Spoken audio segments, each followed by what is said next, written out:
안녕하세요. SE과학입니다. 2학년 2학기 커리큘럼에 대해서 설명을 드릴게요. 지금 2학년 수업은 월요일날 4시에서 6시, 토요일날 2시에서 4시, 일요일날 3시에서 5시 이렇게 택 1이거든요. 근데 요 세 가지 반들은 통합과학을 21주 동안 진행을 할 거예요.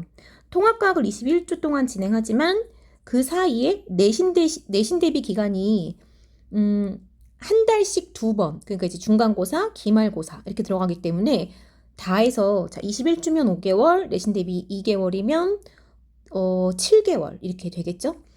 근데 이 내신 대비가 한 달이면 너무 길다라고 하시는 분들이 계시지만 저희가 일주일에 한 번 수업하느라 요 일주일에 한 번이기 때문에 수업으로 치면 총 4번, 직전 대비까지 하면 5번밖에 안 나와요. 그래서 학생들한테 다시 그 진도를 좀 나가주고 문제풀이를 하기에는 그렇게 풍족한 시간은 아니에요. 그래서 한 달 정도는 좀 그래도 이해해 주셔야 된다는 거.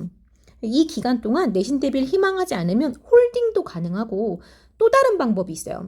저희가 내신 대비 없이 통합과학을 5개월 동안 21주차 동안 계속 진행하는 반이기 때문에 우리 아이는 내신 대비를 따로 할 필요가 없이 혼자 해도 된다라고 하시는 분들은 여기 보시면 제가 내신 대비 기간 없이 통합과학을 희망하시는 경우에는 요 밑에 링크를 확인해 달라고 했어요. 그래서 여기 들어가 보시면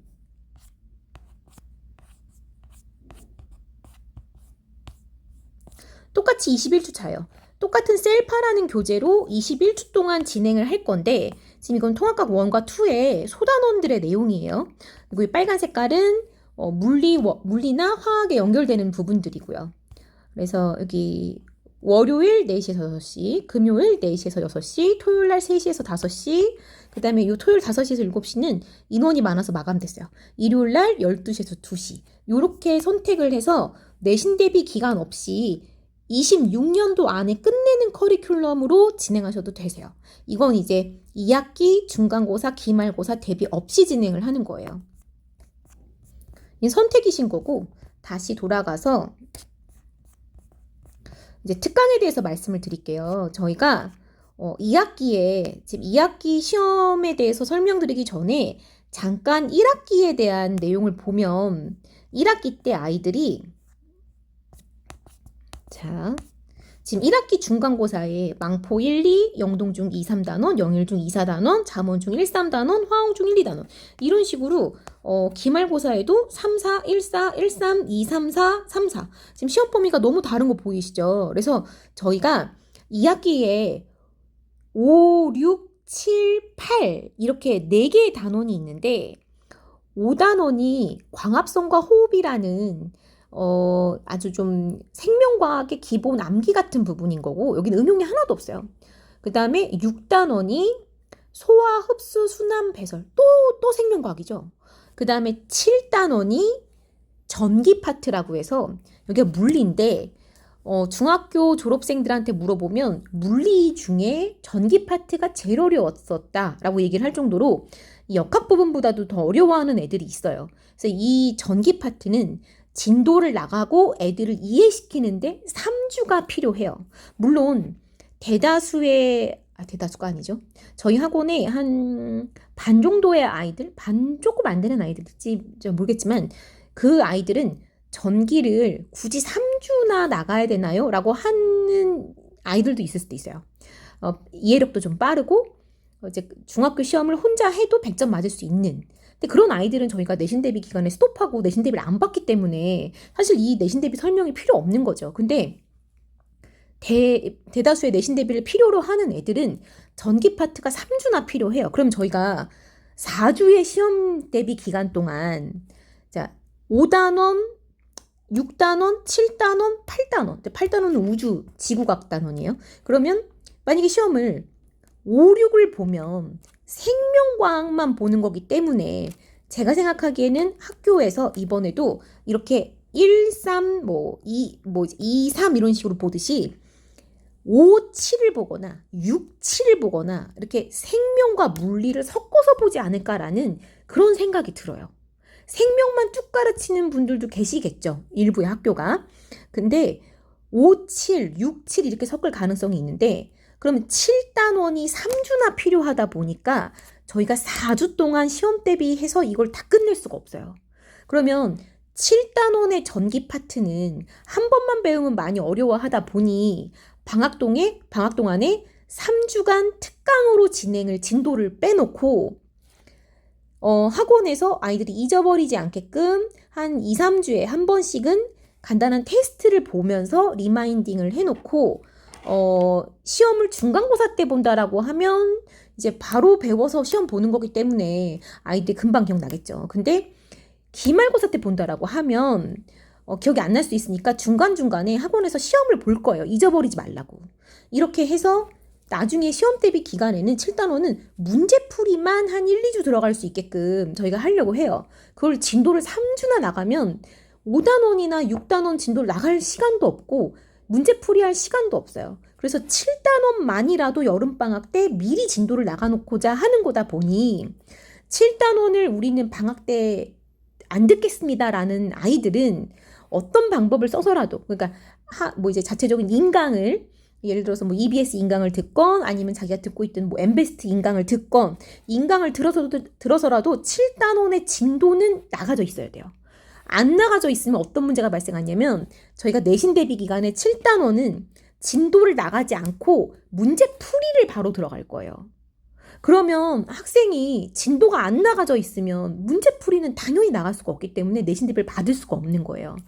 그래서 7단원은 저희 학원 방학 특강을 꼭 수강을 하거나 아니면 개인적인 EBS 인강이나 엠베스트를 통해서 공부를 하거나 아니면 학교에서 진도 나가는 것만으로도 혼자 내신 대비가 되는 애들이거나 이렇게 돼야 된다는 거죠. 알겠죠?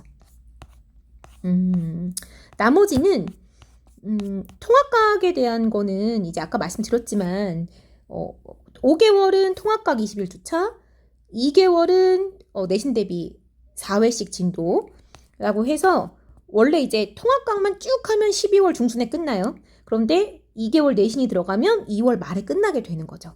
그럼 이때 끝나면 사실 물리나 화학을 새로 시작하는 반이 이때는 없어요. 그러면 이때쯤 끝나기 전에 또 이런 방법은 있긴 해요. 자, 이 빨간 색깔 있는 산화원원 중화반응까지가 매우 중요한 부분인 거고 이 밑에 보시면 통합과학 2는 사실 통합과학 2는 통합과학 1보다 내용이 요 산화원원 중화반응을 제외하고는 굉장히 라이트해요. 보시면 생태계 이거는 느낌이 오죠. 그러니까 생태계를 배울 때 누가 소비자, 누가 생산자. 그래서 생산자는 광합성이 할 줄 알아야 된다. 뭐 소비자는 이제 그 소 같은 것도 소비자다. 1차 소비자다. 생산자를 먹는 건 소비자다. 막 이렇게 지금 그런 거를 배우다 보니 여기 생태계, 평형, 온실효과 내용 자체가 되게 쉬워 보이죠? 여긴 좀 어려운 것 같아요. 에너지 효율과 신재생 에너지라고 하는데 여기는 그냥 외우는 거예요. 신재생 에너지 종류를 외우는 거고 과학과 미래사회 이것도 그러니까 뭐 이것도 사실 그냥 단순 암기거든요. 그래서 이 뒤에 수업들을 조금 포기하거나 아니면 뒤에는 같이 들으면서 12월 달에 개강하는 물원이나 화원을 같이 진행해도 돼요. 근데 물원하고 화원을 하면서 이 지질시대를 하기 힘들다. 그러니까 물리만 좀 하고 싶다. 근데 이 지질시대 생태계 온실효과까지 같이 들을 시간이 없다라고 하면 물리만 해도 돼요. 이거는 고1 올라갈 때쯤 해도 상관이 없는 파트라서 정말 단순 암기거든요. 근데 여기 이전까지는 좀 해놔야죠. 중화반응 산화환원은 화학 1에 연결이 돼요. 지금 제가 화학 1의 커리큘럼 잠깐 보여드리면 아까 빨간색으로 표시된 부분은 다 고등학교 2학년 물리화학에 연결이 돼요. 그래서 통합과학의 그 빨간색 부분은 너무 중요하기 때문에 반드시 해줘야 되거든요. 여기 중등 대상 고2 화학 특강에 보시면 보이죠? 여기 중화반응, 산화환원. 그래서 이 부분들 자체가 고등학교 2학년이 이제 그 고등학교 2학년 화학을 배울 때 이건 당연히 고1 통합과학에서 기본 내용은 하고 들어왔겠지라고 생각하고 어려운 걸 가르치는 거예요. 그래서 이 부분이 고1 과정에서 안 돼 있으면 어떤 일이 일어나냐면 어떤 학생이 자기는 중학교 과정만 선행이 돼 있는데 중학교 과정을 너무 잘하니 혼자 해도 내신이 100, 100이 계속 나오니 중학교 3학년 거까지는 선행이 됐기 때문에 화학을 하면 안 되냐. 자꾸 이제 그렇게 하고 싶다라고 하셔가지고 그럼 한번 해봐라. 이런 어려움이 있을 수는 있다라고 했는데 여기 일단은 몰과 화학 반응 이 화학 양론이 되게 어려운 파트거든요. 근데 여기는 고1까지 안 나와요. 그러니까 고1하고는 상관이 없는 파트니까 다 똑같이 처음 배우는 거죠. 그래서 여긴 잘 따라오다가 여기서부터 중화 반응을 나가는데 고1 중화 반응의 기초 내용은 알겠거니 생각하고 당연히 가르치는 거거든요. 왜냐면 이 수업을 듣는 애들 자체가 통합각이 끝났는데 통합각 중화 반응의 기초적인 내용 H 플러스랑 OH 마이너스가 1대1로 만나서 물을 1을 만들어 이런 기초적인 내용을 연습시킬 필요는 없어요. 그래서 그 책에 써있기만 한데 이제 그런 연습이 안 돼 있는 상태에서 너무 어려운 중화 반응 문제를 풀다 보니 여기서 낙오가 되더라고요. 그래서 자기는 더 이상 어려워서 못 듣겠다라고 하면서 여기가 오히려 그렇게까지 이 양론보다 어렵진 않거든요. 이 결합 같은 경우도 공유결합, 이온결합을 고1 때 배워요. 통합각 1에서. 근데 이게 안 돼 있으니까 또 여기서 못 하겠다라고 하면서 이제 나갔는데 여기서부터 나갔던 것 같아요. 여기까지 좀 견뎌보려고 하다가 화학결합 들어갔는데 이온결합과 공유결합의 이제 정의는 써있지만 그것의 예시, 그 다음에 그것을 고등학교 1학년 때 어떤 식으로 기본 문제들을 좀 많이 접했느냐 이게 안 돼 있는 상태에서 갑자기 전기적 성질과 극성, 분자 구조로 들어가니까 자기는 아직 HCl이 공유결합 물질인지도 모르는데 HCl에 비공유전자쌍이 세 쌍이고 막 이런 걸 다 해야 되니까 모르겠다는 거예요. 그러니까 이제 그래서 튕겨서 나간 거죠. 그러니까 그런 내용들을 좀 숙지를 하셔가지고 아 우리 아이가 중3 올라가는 겨울방학 때쯤엔 화학 선행을 해야 되는데 라고 생각한다면 여기까지는 돼 있어야 돼요. 여기까지는. 그러니까 몇 주차냐면 15주차까지는. 근데 15주차까지 하려면 1월 달이기 때문에 겨울방학 때 충분히 들어갈 수 있잖아요. 그죠? 근데 요런 것들은 사실 몰라도 화학하고 물리랑 아무 상관이 없어요. 지질시대, 생태계, 온실효과 같은 게. 근데 요 위에 있는 요런 부분들은 중요하다는 거죠. 해서 커리큘럼을 잘 짜보시면 될 것 같아요. 네. 선택 과목을 선택하신 다음에 그러니까 우리 아이가 내신 대비가 전혀 필요 없다. 그럼 7단원 선행 안 하셔도 돼요. 7단원 선행을 특강으로 안 하셔도 되고 그때는 내신 대비도 필요 없으면 통합과학도 요 수업을 들으셔도 돼요. 내신 대비 없이 쭉 진행하는 12월 달에 끝내는. 근데 내신 대비를 해야 되고 7단원도 진도를 나가야 되는 아이다라고 하면 요 특강을 꼭 들으시거나 특강이 시간이 안 된다. 아니면 특강을 무리하게 듣게 하고 싶지 않다. 이 통합강만 들어도 무리라고 생각한다라고 하면 이거는 집에서 인강으로 꼭 시키셔야 돼요. 요렇게 계획을 짜시길 바랄게요. 네.